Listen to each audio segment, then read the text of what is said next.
ஓஷோ ரொம்ப அற்புதமாக சொல்வாருங்க. வாழ்க்கை என்பது ஃபெஸ்டிவல் மாதிரி. எப்படி ஃபெஸ்டிவலை எப்படி கொண்டாடுறோமோ அது மாதிரி ஒவ்வொரு நாளும் நீ ஃபெஸ்டிவல் மாதிரி வாழ்க்கையை கொண்டாடிட்டீன்னா உனக்கு மகிழ்ச்சி எப்பவுமே இருக்கும். புத்தர் இன்னும் ஒரு படி மேலே, உன் வாழ்க்கையில் ஒவ்வொரு வினாடியும் மகிழ்ச்சியாக வாழ கற்றுக்கொள்.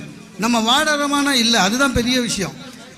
இதில் என்னன்னா, நமக்கு ஒரு சின்ன கெட்ட பழக்கம், வெளிப்படையாகவே பேசுறதில்லை. மனசுக்குள்ளே ஒன்று இருக்குது, வெளிப்படையாக சின்ன விஷயத்தை கூட மறைப்போம். ஒரு யார்கிட்ட என்ன சொன்னோன்ற ஞாபகம் இருக்காது.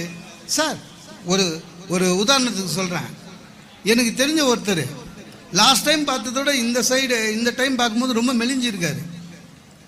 சுகர் இருக்குன்னு நினைக்கிறேன். அவர் இப்போ கேட்கலாமே, சார் உங்களுக்கு சுகரு? அதெல்லாம் இல்லைங்க, பார்டரில் இருக்குது. பார்டரில் இருக்குன்னா சுகர் இருக்குன்னு சொல்லிட்டு போனால் கேஸாக போட போகிறோம். இன்னைக்கு உனக்கு நாளைக்கு எனக்கு. அன்னைக்கு ஒருத்தர் இப்படின்னாரு, சார் கண்ணில் ஏதாவது ப்ராப்ளம் இருக்கா? இல்லைங்க, லைட்டாக தெரியாது, லைட்லேயே தெரியல உனக்கு.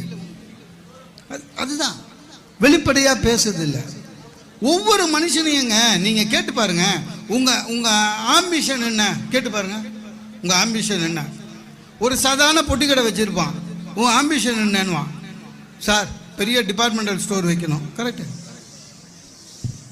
ஒரு சாதாரண கிளர்க்கை கேளுங்க, நான் இந்த கம்பெனியுடைய ஜிஎம் ஆகணும்.